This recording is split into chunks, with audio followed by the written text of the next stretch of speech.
Okay, guys, Mr. Tur here. Just a couple things I see going on with the critical angle. I just want to touch base really quick. So, did a practice problem here. We're going to go from diamond into lucite. So, again, we have to go from more dense to less dense. We must have that information. We need to know the N values, optical densities, or refractive indexes. Big thing, remember, theta 2. The second medium, the less dense medium, it's always 90 degrees because it travels on that boundary. Okay, so we always need to remember that theta 2 is 90 degrees, which is nice because the sine of 90 is 1. We are always solving for the critical angle, which is theta 1, which we also call theta c for the critical angle. So I have it written theta 1, which equal to theta c. We should be solving for this angle. Okay, so that's how we solve for the critical angle. Technically, the critical angle is the angle in the first medium, which is always more dense.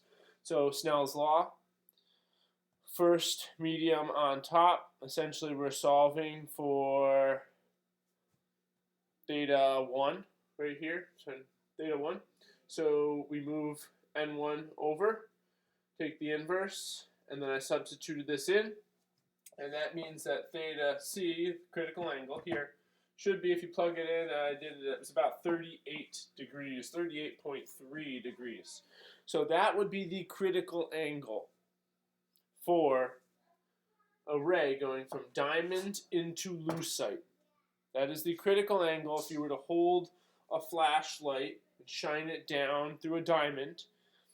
Anywhere less than 38.3 degrees, it will enter the medium refracted at some angle less than 90. If I move that light to the critical angle, it will all travel to the boundary and follow right along it.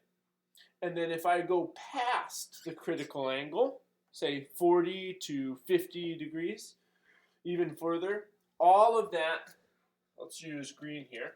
Say I were to hold that light at 50 degrees.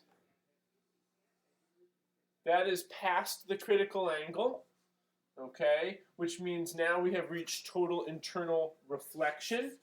So all of that ray is reflected.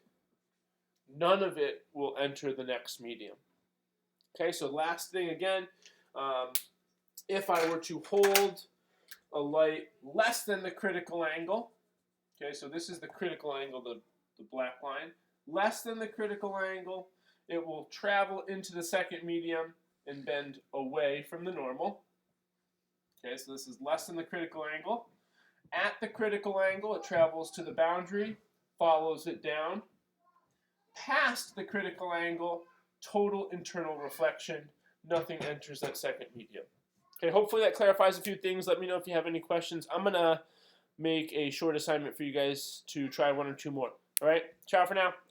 Take it easy.